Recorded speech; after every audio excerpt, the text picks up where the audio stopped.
Hello everyone, hope you're all doing well. It's been quite a ride so far. Everyone did pretty good on the exam. I had to correct a few things as usual. Today we're going to talk about youth sports. Many of you probably have experience in youth sports, whether you were a youth yourself once who participated in sport or now a parent who coaches or helps provide support to the child who is participating in sports. So we're going to talk about all those different aspects today. Oh, thanks. Okay. So, first things first, I'm not going to block the text. I'm not going to try and move it anywhere. Where am I? There I am. Okay, perfect. Wow. Cut myself off a little bit. So, millions of children between the ages of 6 and 18 participate in sports. It's probably no surprise to any of you. There's a lot of benefits that usually are overshadowed by the participation of sports that many people think that the benefit is probably purely physical. But really there's been a lot of interesting research showing how sports performance also can improve mood, it improves academics, it improves social skills. So it improves all of the domains of human development that we talked about at the very beginning of the class. And it's because sport has a lot of special ingredients tied into it that allow for all of these properties to really be kind of benefit from the participation of sport. The most important thing that ever happened for sport and sports equality was Title IX, where basically it outlawed any discrimination based off of gender for the participation of sport. And so we talked a little bit about this a long time ago, but because of Title IX, as we'll see here coming up in the next couple slides, here's the exact language of Title IX. No person in the United States shall, on the basis of sex, be excluded from participation in, be denied the benefits of, or be subjected to discrimination under any education program or activity receiving federal financial assistance. And, a lot of political policy doesn't always have a huge impact, but this one really did. And this one really helped increase sports participation among young girls, young women. And so as we can see here, male participants over the course from 1971, so that was the year when the Title IX was enacted, all the way to 2014, increased or basically stayed the same. Kind of fluctuates a little bit.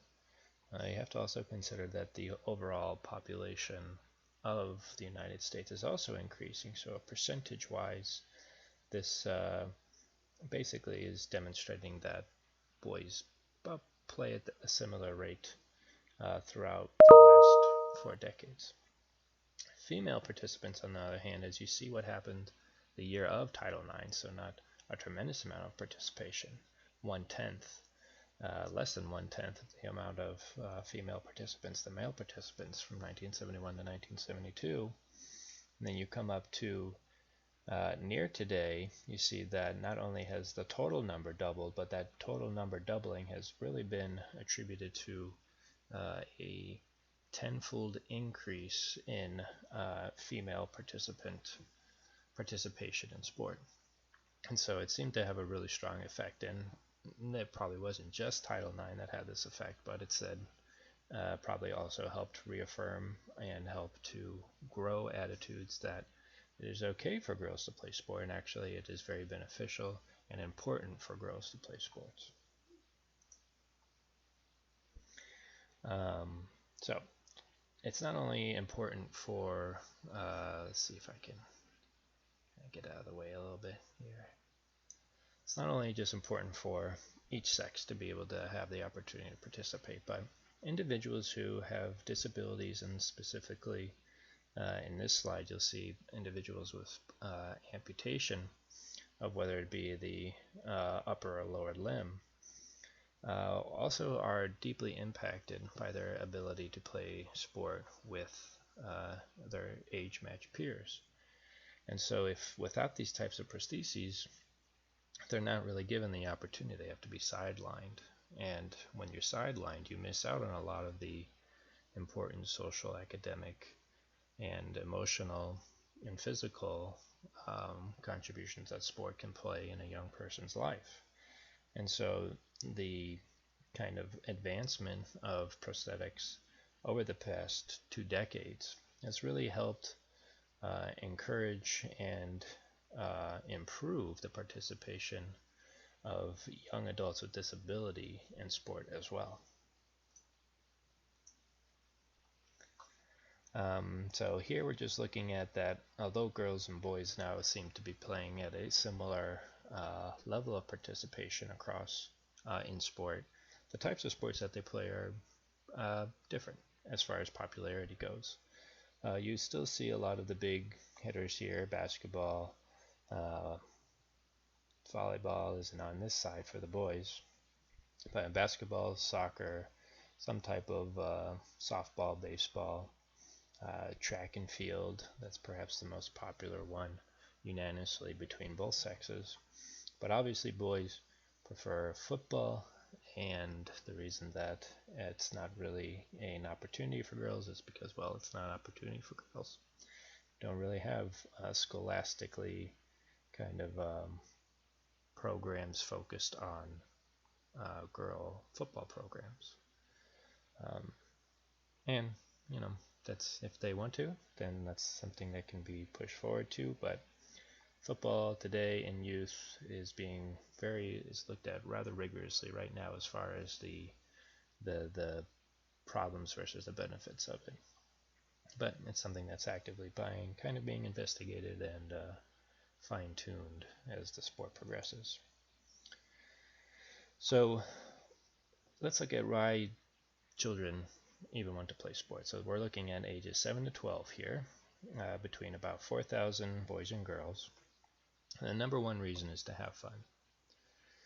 The very lowest reason is to win. And that's important to understand in this age group, that the things that motivates them the most to be able to play in sport is to be able to have fun, improve my skills, stay in shape. So it's a lot of health, learning, fun, to do something I'm good at. So it's important for them to perceive that what they're doing, they are doing well. To be able to get exercise, to play as part of a team. And then at the bottom here, it's really this for the challenge of competition, to win, to learn new skills. So it's interesting that to learn new skills and to improve my skills are kind of on the opposite ends.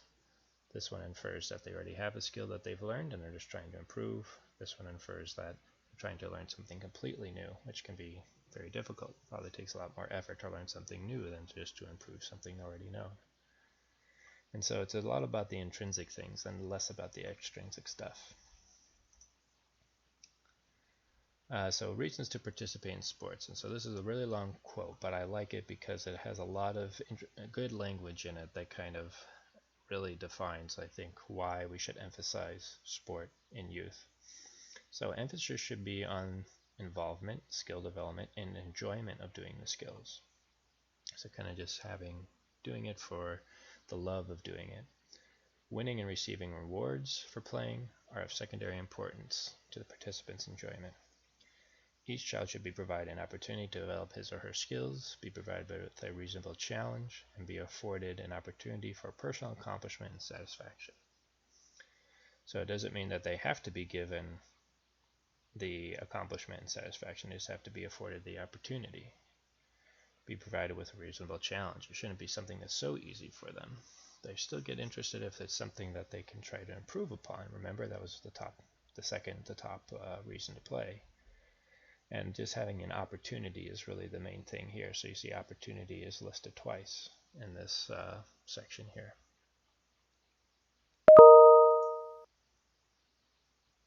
So so here's kind of a theory now of motivation. This is by Harter, 1988. So kind of it follows this kind of chain of events is what it will hopefully lead to more and more motivation to continue to play sport, right? And that's really the main focus, is that we don't want kids to stop playing sport for any reason. We want to try and encourage them and motivate them to continue to play sport for up into their adulthood. So success in performance attempts will yield positive effect. And that means that positive effect basically is about a positive,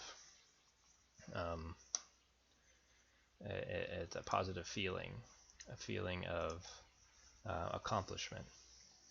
And that accomplishment allows them to perceive that they're competent at this, that they're actually able to, they know what they're doing and they can do it well. And then that leads to continued participation. So a positive motivational climate significantly contributes to sustained sports participation. And so this is really about demonstrating that it is about keeping the environment positive. It can be competitive, but the way that you frame competitiveness is something that is of keen importance. Coaches, teachers, and parents should provide good social support and positive feedback to increase perceived competence. So you can take two coaches that are perhaps on opposite ends of the spectrum. Both of them were very successful, but they each did things that are a very different way. And that would be John Wooden, famous basketball coach at UCLA, and then Bobby Knight, a somewhat infamous basketball coach who had his most kind of, I believe, infamous years at Texas Tech. And so those two, John Wooden was very nurturing, but very kind of about principles and good principles of being able to play. Whereas Bobby Knight once choked out one of his own players and threw a chair across the floor in his most infamous act as coach. And he was known as just being kind of a-hole. So, but they both were very successful. So it's interesting how you can say for one versus the other, but they, there's an exception to every rule. But I think most people would prefer to play for John Wooden than to play for Bobby Knight. So, reasons for dropping out of sports. Disliking the coach. Okay, can't really see that there, but disliking the coach. Disliking Coach Knight. Yeah, easy to say. Pursue other leisure activities and other sports.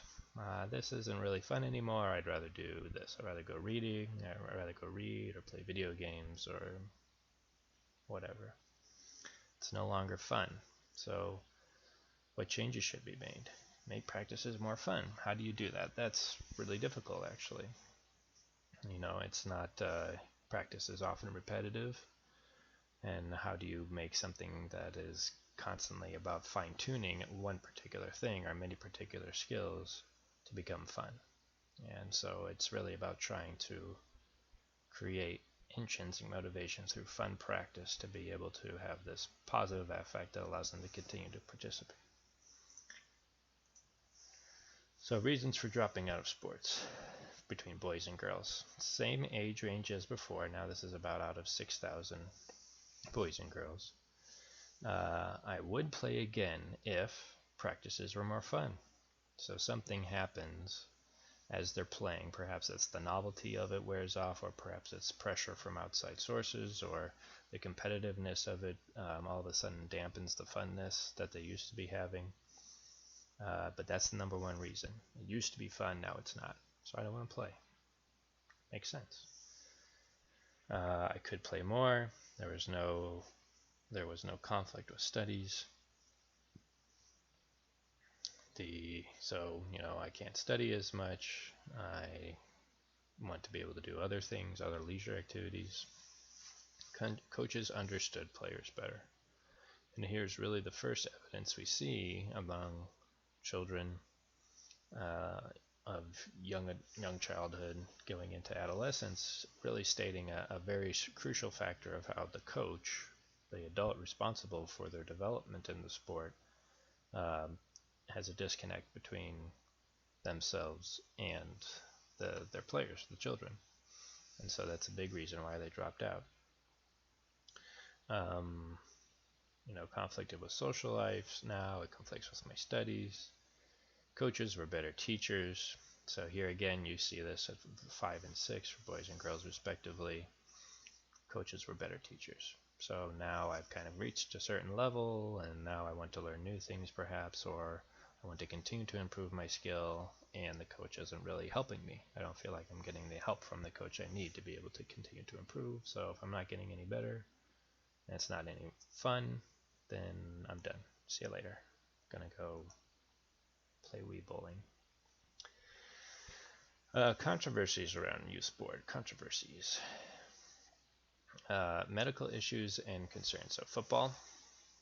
No kind of secret now that concussions are not just a major acute injury, but they also have long-term consequences as well, as we're learning about repetitive hits, not just more concussions that a person receives, but just repetitive kind of trauma to the head can also yield long-term brain damage known as chronic encephalopathy, I believe. Chronic traumatic encephalopathy. Basically, chronic long-term damage to the brain, CTE. And how early you start to have these types of head traumas is something that is we need to really understand. If it's a small hit versus a big hit, several small hits versus very few big hits, there needs to be more emphasis on youth who are very uncoordinated to be able to tackle safely. Eye injuries and chest trauma in baseball. Yeah, that ball will definitely slug you sometimes. Comatoio cordis. So this is basically like the death punch in Kill Bill, where if you take a hit to the chest, right when the heart is beating in a particular part of the rhythm, it can cause the heart to stop. And it can, very rarely, result in death. Soccer, they also have trouble with concussions. Repeated head balls, repeated headers. These are things where, especially as children get faster and as they get stronger, they can hit the ball with more force. And so regardless that the ball and the weight of the ball doesn't change, the speed of the ball and the speed of the player and the strength of the player are all things that can contribute to now what used to be a very minor kind of header is all of a sudden now the force is much higher, and it's perhaps even more prevalent now because their coordination and their anticipation has improved to allow them to do more headers when they're older compared to younger. And this is kind of what we see on this chart here, that as the grade level advances and children are getting older, the percentage of injury prevalence continues to get higher and higher and higher. And why this is probably multifactorial. Children are getting stronger, they're also growing, they're more susceptible to injury. There's perhaps a lot of changes in how competitive the sport is when you go from grade 4 to grade 8. In grade 8, you're about to go into high school, where the level of competition is expected to increase. And so these are all things that probably contribute to that the prevalence of injury through the grade continues to increase. So it's something that needs to be monitored, and it needs to be something that taken advantage of either early on or during this later phase, some intervention to kind of help bring these numbers to be back to where they were in grade 4. What those factors are exactly is hard to tell. Controversies around youth sports. So here are some more medical issues. Inline skating and skateboarding, falling, definitely, especially early on, you're going to fall a lot. If you can try to teach a kid when they are young to wear protective equipment, they'll probably be more likely to continue to wear that protective equipment. But of course, there's a certain culture in inline skating and skateboarding where sometimes the less protection, the cooler you are. Seen kids definitely just skateboarding in just jeans and going down half pipes or going into a bowl, and that's they increase the risk to their safety by doing that, but nevertheless that's what their peers kind of expect to see. So another intervention can be done here of how do you change perceptions behind protective equipment? Overuse injuries. So definitely as children don't really know by and far when they've pushed it too much. And so it really comes down on the adult to be able to help kind of better periodize their training so that they have time to recover, especially on a growing skeletal system and a growing muscular system. So,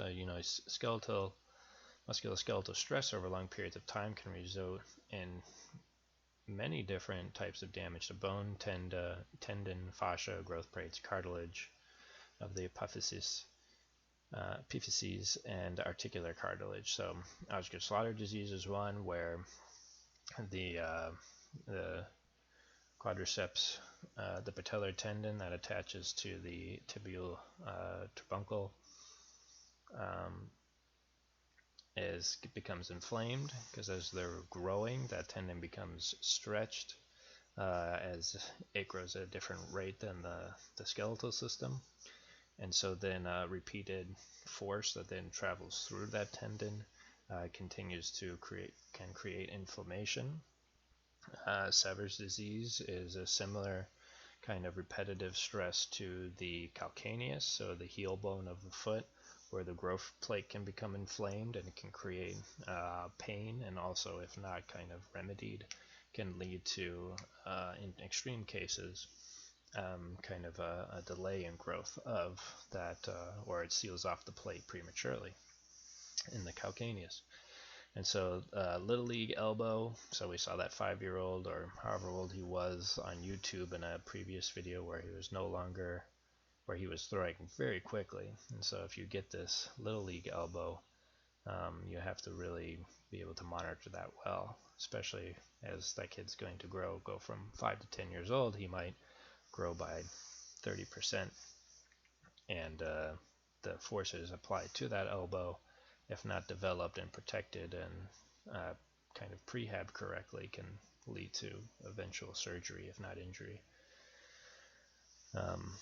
Runner's knee, avoid abrupt changes in exercise frequency, intensity. Periodization is very important for kids. Many times they're just left to kind of do their own training outside of when they are doing practice, and even in practice they might be overtrained because a coach might have a philosophy that they need to work really hard now to be able to come really better later. But it's really always need to be kept in mind about the long haul. So encouraging things such as stretching before and after physical activity, discontinue physical activity when overuse injuries occur. And this is especially important where if you have something where it's a very competitive environment and there's high expectations of an individual to compete, that they might try to push through these injuries. And those are things that can have really long-term issues when it could have been avoided altogether if they had just rested for 3 months, Factors to consider in prevention of injuries. So the most at-risk groups for sports injuries are children who are forced to participate, young girls of all ages, young boys between 11 and 13 years old. And it always comes back to avoid overtraining, make sure that they're conditioned prior to competing. And this is true even in adults. We see the most injuries in high-level sport at the very beginning of the season or even in preseason, when people are coming back and they ramp up their activity too quickly, and that's when we see the most injuries. And so to be able to avoid that, it's important to start out slow, or to try and really institute a better off-season program for both young and adult level athletes. And so provide qualified adult supervision. A lot of times the coaches and other adults supervising children are just volunteers. Kid coaches do not make a lot of money, if any. Require the use of appropriate safety equipment, hugely important. Match competitors according to body size and body weight, especially as you get to this age of 11 to 13 where that growth velocity curve really increases. A 13-year-old can be massively larger than an 11-year-old because of that. And so if they're not matched up well, then it's going to be a huge kind of like risk factor in a kid being just pummeled because of that. And so it's better to consider biological age as opposed to chronological age. So that large 13-year-old should probably maybe go up against a average size 15-year-old or something like that. And do not allow an injured youth to return to competition. That's very important even for professional athletes. They are leading the way really in like professional basketball and not letting players have to push themselves, having more rest days. It's having professional sports leagues trying to rethink exactly how they should be scheduling games to prevent overuse injuries. Do not allow youth to partake in custom practices designed to create competitive edge. There's a lot of stuff you'll see where coaches will try to do a really rigorous drill to try and create like team unity or team camaraderie, and it's not a fan. You can do something else. Trust falls. Everyone, let's do trust falls. And other things such as, especially in youth, we'll get into this in a little bit, but about rapid weight reduction or even hyper weight gain. These are also things that shouldn't be pushed onto a young adult. Have coaches who have certification, as few as there may be. Research the many youth sports organizations and online courses, certifications, and sports safety that they offer. You can go here to check that out. Young athlete nutritional requirements. Balanced meals and have appropriate serving size. Not a lot more, unfortunately, to say about that. Things that you should avoid is things such as wrestling that has weight cuts. So if you have to be a certain in a certain weight class, there might be a push to try and cut water weight or try to starve down, restrict calories until they reach a certain weight in order to get to that weight class. Or conversely, in youth football, if your kid is playing as a lineman, they might be encouraged to just eat a lot of food and become essentially obese so that they can become just a bigger kid to stop other defensive men, and vice versa. Dietary supplements. We still do not know what is in the majority of dietary supplements, so probably avoid those and giving them to children, right? Making weight and eating disorders. Teams match for competition based on body weight, biological age versus chronological age.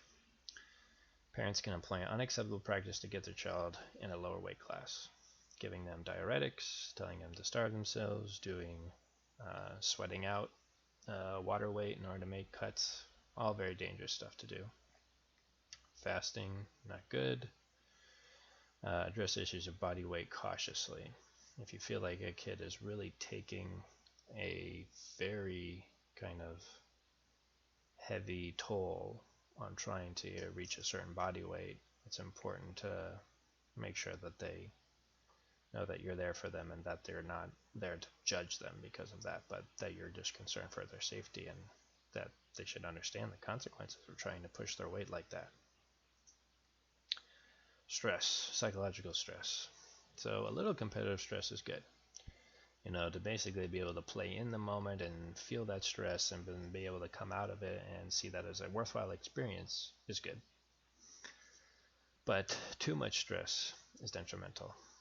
And so what we're going to look at now is one model that kind of helps shape that a little bit more. And so this is a model by Passer in 1982, so almost 30 years ago now. There's different stages: situation, appraisal, emotional response, consequences. So first, in the situation, an individual has certain viewpoints, and they believe a certain outcome to be important, winning the game. Appraisal, then, as the situation unfolds, whatever the outcome is, the individual is evaluated for his or her ability to meet the demands of the situation. So were they able to win and do it well, or did they lose because they did not play well enough? And those types of appraisals has a very deep underpinning to how that appraisal is given is going to really shape a child's perceptions of themselves. And so their emotional response can be unfavorable to that appraisal, and that then leads to psychological and cognitive stress, putting pressure on themselves to try and do better. And as a consequence, in the long term, as this appraisal is never met with a positive tone, they withdraw and try a new sport, or withdraw completely. And so this is something that we want to try and avoid, and it really starts from the kind of climax of this whole thing is in the appraisal. How are children appraised by their parents, by their coaches, by their peers, and then how can you create an environment that basically leads to a long-term participation in the sport. So reducing competitive stress, increase opportunities for success. So T-ball, we watched a little T-ball in the video before. It can be pretty fun. Everybody hits the ball, everybody runs, everyone scores very early on. Then you can increase the challenge as the kid becomes more motivated. Use skill training. Try to make practice more about trying to have tasks that allow them to improve incrementally. So the type of skill training that you do should try to instill self-confidence. If you choose something that's too hard, it's probably going to hit their self-confidence. So it's very difficult to try and figure out what is too hard of a drill versus too easy of a drill. There's a sweet spot there that will really help them out the most. De-emphasize contest outcomes. So how important is it to keep score for a 7-year-old basketball game or an 8-year-old basketball game? It'd be a really interesting study to see what the long-term outcomes are for sports games that score is and isn't kept, and what the outcomes are at the end of it all. Encourage realistic goal setting. So it's important for children to kind of know limitations, especially for how quickly they may be able to progress with something, and kind of to understand what they believe their limitations to be and where their expectations are. And that will help you better appraise them when it comes to how they actually perform. If they expected more or less of themselves, that's a critical factor that interacts with your appraisal, or with a parent's an adult's appraisal. So who is coaching these kids? Mostly volunteers, right? You don't have Steve Kerr coming off the sidelines on the off season and coaching kids. Coaches have no formal training, unfortunately, and there's not a lot of women coaches, especially even in female sport leagues. And so it's important to be able to challenge the stereotypical beliefs regarding female sport participation by having those strong female role models who will coach the sport. And this is something that I believe is slowly kind of evolving and slowly kind of getting there. But I think it's going to take a little while as young women go through the process of playing a sport and they see the opportunity to become that role model. Then if they're able to be given that opportunity, then I think there's going to be a long-term positive gain in that regard. But if those opportunities are not there for whatever reason, then of course it's going to be very difficult. Personnel safety concerns, screening of all potential youth sport coaches, including volunteers. Yes, you just want to never have these types of individuals be in charge of a large group of children. So you can use this sports sign up to basically help coaches and volunteers get background checks so that they can be safe. Make sure they're in good hands.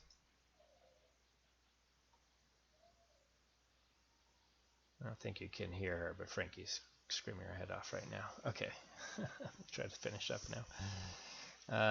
Let's see where we're at. So coaching certification programs, always good, never really required though, which is unfortunate.